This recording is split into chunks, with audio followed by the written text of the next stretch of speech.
Hey guys, welcome back to another video. It is me, Arlecchino, and today we're back with the Nemleria deck that we looked at last video, but today we're going to be going over some basic combos and then some considerations for the deck, looking at different variants perhaps and different cards that maybe you could consider running. So yeah, let's get into it. Now in the deck, our basic one card combo is the Sweet Dreams Nemleria. So we looked at the cards in the other video, so if you need to know what they all do, maybe look at a deck list, go and look at that, but this is just going to be more of a combo video. So to begin with, we're going to activate the Sweet Dreams Nemleria, and that allows us to add a Nemleria monster from our deck to our hand, so we're going to add Dreaming Nemleria. Now that goes to the graveyard, and now we're going to activate Dreaming Nemleria, put it in the Pendulum Scales, and activate its Pendulum effect. Let me grab the extra deck real quick, probably should remember that. We're going to activate its Pendulum effect to place it into the extra deck and activate a copy of Dream Tower of Princess Nemleria from the deck. Now that is brilliant, that effect. It dodges Ash Blossom as it places straight from the deck, and it can't be impermed or veiled as it is a monster. So obviously it can be impermed if you have something else on field, but most of the time that's not really being hand trapped. The nice thing about that as well is that the combo can start from the Dreaming Nemleria as opposed to from the Sweet Dreams if you just draw that instead. But yeah, now we're going to activate the Dream Tower of Princess Nemleria, banishing any 2 random cards from our extra deck. That's going to allow us to add from our deck to our hand 1 copy of a Railer or Couette, it doesn't really matter, as well as 1 copy of Reveal. Now, we can summon the Railer for free, and we can also summon the Reveal for free by banishing 3, and that's exactly what we're going to do. We're going to banish 3 to summon it into Defense. Now, the reason we're doing it in Defense is just in case for their turn they use Lightning Storm. Now it's in Defense, it has the same attack in Defense obviously, but now it won't be destroyed by Lightning Storm as it is in Defense, it's not in attack. And then we're going to use its effect, we're going to discard the Railer, and then we are going to add from our deck to our hand a Nemleria Trap. So we can either add our Repeter or our Louvre. Now in this instance, considering the board is a bit barren, the Repeter would kind of clear our board, get rid of all of our plays entirely. So I'm going to not add the Repeter, I'm going to add the Louvre and recommend setting that. Well, it does set. But then this would allow us in our opponent's turn. Now it doesn't really look like we have much, but we have Dream Tower of Princess Nemleria. Every time our Nemleria monster would be destroyed by card effect or by battle, we can banish 1 from the extra deck instead. And then if we did have the Railer, we would have a negate on top, but we don't. So in this situation, we're going to activate our Nemleria Louvre in our opponent's turn to summon Dreaming Reality of Nemleria Realized, which when it's summoned can either place a Dreaming Nemleria from the deck to the extra deck. Now we have 1 already. So instead what we're going to do is be using its effect to Book of Moon an opponent's monster. Now that's a really strong effect, but then obviously it returns to the hand in the end phase. Another thing I should probably mention is that with Nemleria Louvre's graveyard effect, if we just read that, you can banish this card from your graveyard, then target a face-up monster your opponent controls. It loses 100 attack and defense for each of your currently face-down banished cards until the end of the turn. That's super strong, especially later on, or if we have more cards, for example, Pot of Extravagance, getting rid of this extra deck, they're losing around 1300 each time. Now, that really helps us out in this deck, especially because our defenses and attacks are so high. But yeah, that's the basic combo with 1 card. Let's do some test hands instead. Now, not really much to clean up after that 1 card combo, obviously. Now I've shuffled the deck, so let's get into some test hands.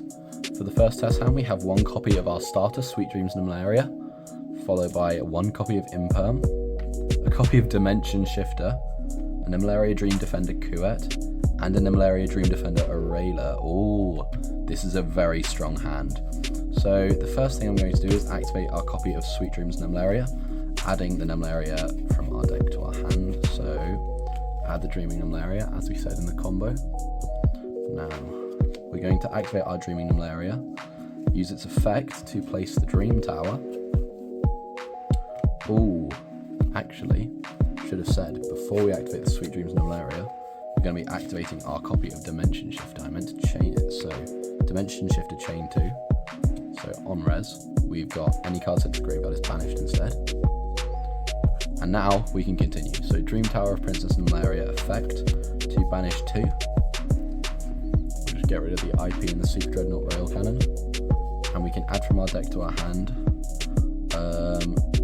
Yeah, we'll do another copy of Couette, as well as copy of Nemleria Dream Devourer Reveal. Now, with this hand, because we have activated Dimension Shifter, we unfortunately cannot go into our Reveal combos to set a trap due to the fact that any card sent to the graveyard is banished instead, but we still can summon it. So we're going to summon that by banishing 3 in defense.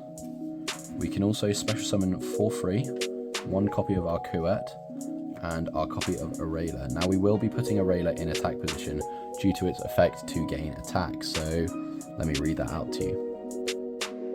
Quick effect, if you have Dreaming Nemleria face up in your extra deck, you can banish a face down card from your extra deck face down. This card gains 500 attack for each monster your opponent currently controls until the end of this turn.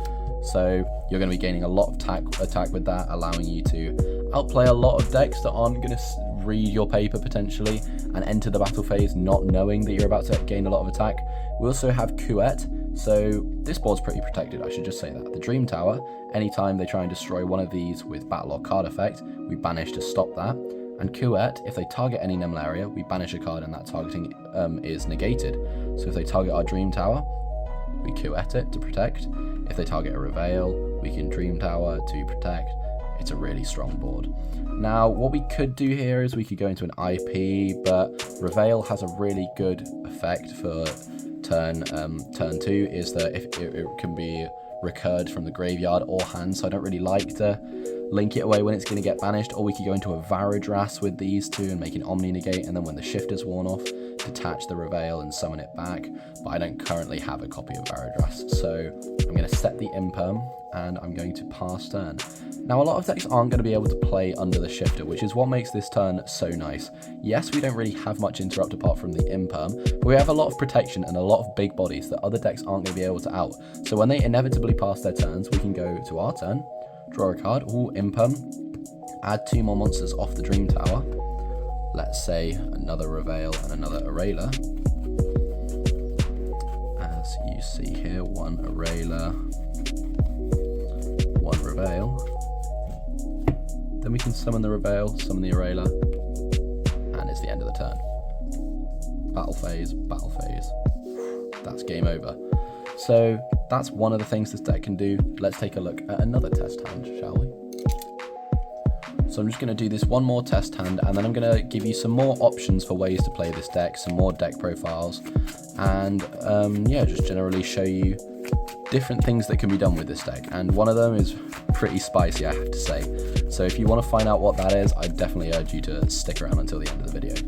So for test hand number 2, let's have a look, shall we? 1 copy of Nemleria Louvre, 1 copy of Eraila, 1 copy of Sweet Dreams, 1 copy of Imperm, and then a copy of our Kuet. This is the kind of hand you want to see when you're playing against meta decks. So first we're going to be activating our Sweet Dreams Nemleria. As we've said before, same combos, you know what's coming, add Dreaming Nemleria. No D-Shifter to activate here, unfortunately, so your end board is going to take kind of a hit from that, but we don't want to be we don't want to be relying on that shifter either. So let's activate the Dreaming Nemleria and use its effect to place from the deck into the Spell and Trap Zone Dream Tower of Princess Nemleria, which we will subsequently be using.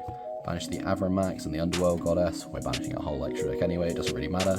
Now we did draw the Eraila and the Kuet, so we're going to be adding 1 copy of Reveal and another copy of our Eraila. This is because Kuet is better in the grind game as it acts as protection and negates, and 1 Eraila is kind of enough. The attack boost is only once per turn hard, so you don't really want to be using it more than once. Then we're going to activate the Reveal summoning by discarding the other Eraila. Oh, that's not how we summon that. By banishing the 3, I meant. And then using its effect by discarding the Eraila. Now, since we drew the Louvre, we are going to be setting the Repertoire. Now, I'll explain what that does in a minute. But then we're going to be special summoning the Kuet, special summoning the Eraila, and setting the Imperm and the Louvre, and passing our turn. Now, what have we got on this end board? So obviously we've got an Infinite Impermanence, which is a monster negate and also column negation, which is quite nice. So we've got that. We've got protection from our Kuet, protecting our Reveal, Eraila, and our Dream Tower. But we've also got Louvre, which can special summon the Dreaming Reality, as we've said, and give us a Book of Moon. But then on top of that, we've got a Repertoire, a card that we haven't seen in this video. So if we control another Nemleria card, don't think we're going to be hard pressed for that, we can banish the following number of cards from our extra deck face down, except Dreaming Nemleria, then activate the appropriate effect. So we're adding a Nemleria card from our graveyard to our hand. Obviously that's really good on turn 3, but we'll use the third effect, or the second effect, turn 2, to halve any battle damage we take, or send a level 10 beast monster we control to the graveyard. Pick whatever you want, probably the Reveal, because that can recur. And then negate all monsters your opponent currently controls until the end of this turn. That is a brilliant effect for interrupt. You get to send Reveal, which will just come back next turn, negate all their stuff. Then when it's your turn again, you can use its effect to add the Eraser back to hand. Reveal can summon back, and then you've got the Eraser again. So, as you can see, this card is brilliant for interrupt, brilliant for continuing play on turn 3. So yeah, that's what this deck can do. Let's take a look at some other ways to play the deck and some more deck profiles. Now, the next best way I found to play this deck is actually an Eldlich variant. Crazy, right? Now let me explain. With this deck, you don't really use your back row, with your main combo only getting 2 back row, and this deck with Eldlich only really fills the back row, you know, perfect. As well as that, you don't really use the graveyard in this deck, so Eldlich makes perfect sense.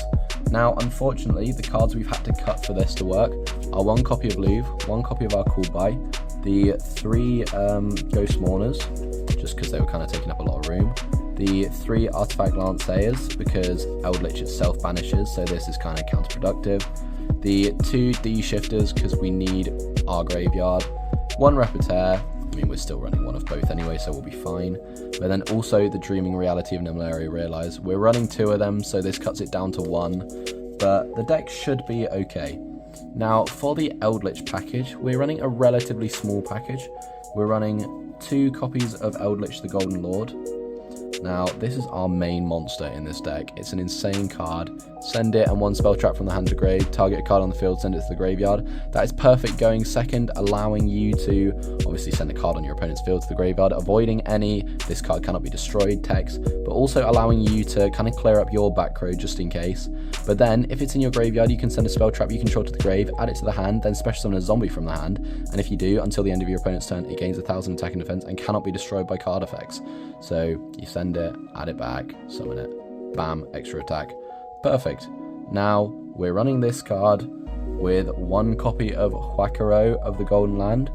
You special summon it as a normal monster, then if you control Eldlich, you can banish a card from either grave, and that is brilliant, obviously, just a DD Crow for free. Brilliant against things like Ryziel and the Eclipse Twins.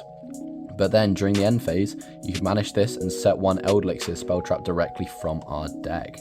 Now, that is a brilliant effect. It allows us to set our Scarlet Sanguine, which we'll get to in a minute, and that summons Eldlich. Next, we are running 3 copies of Conquistador of the Golden Land. Exactly the same text as Huacaro, except when it's summoned, it destroys 1 face-up card on the field, giving us a free pop. So we're running 3 of that. Next, we're running our copies of Eldlich of the Scarlet Sanguine. Now, this card is brilliant. You special summon a zombie monster from the deck or grave, but if you control no Eldlich monsters, you can only special summon Eldlich monsters with this effect. So basically, you summon our Golden Lord for free. For the rest of this turn, after it resolves, you cannot special summon except zombies. That's fine, you're doing it in your opponent's turn anyway. And then you can banish it from the grave and set 1 of our Golden Land spells or trap from the deck. That is brilliant. And obviously, it's hard once per turn. But that is a brilliant card, so running 3 of that to enable our Eldlich combos in this deck. Finally, we are running 3 copies of our Cursed Eldland. Now, this card is nuts. We cannot declare attacks except with zombie monsters while it's on the field, but we usually remove it from the field with our Eldlich's effect. And once per turn, you can pay 800 life points to add an Eldlich monster or a Golden Land spell trap from our deck to our hand. So all of these except the Scarlet Sanguine. And then, if it's sent to from the spell and trap zone to the grave, you can send an Eldlich monster or a Golden Land spell trap from your deck to the grave. That effect is insane. Because of the new Eldlich coming out in Alliance Insight, you can send 1 of these, then banish them to set the new Eldlich, which is a bounce on quick effect. So this package, relatively small, only 3, 6, 9, 12 cards, but adds so much to the deck. That's one way of considering the deck. Now, the next consideration I don't actually have in real life. It's running 3 Eater of Millions, as well as 3 copies of our Grenmaju Isa. Now, Eater of Millions can banish any number of cards from our hand, field, graveyard, or extra deck and special summon itself for free, making its original attack and defense 100 times the number of banished cards. Now, this completely clears up our extra deck, allowing us to do our Dreaming Nemleria plays, but it also becomes a big beat stick, obviously, which means that we have really strong board for turn 3, really strong comeback. But the 3 Grenmaju is because you can normal summon that card and its original attack and defense become 400 times the banished cards. That is brilliant, you know, massive beat sticks all around. So that would become more of a Ghost second build, I'd have to say. You'd probably have to run a lot of board breakers, for example, Lightning Storm, evenly matched, Harpy's Feather Duster, not evenly matched, that's in a battle phase. But yeah, I'd really recommend looking at that build, potentially if that's more the game style you play for, maybe Tenpai style.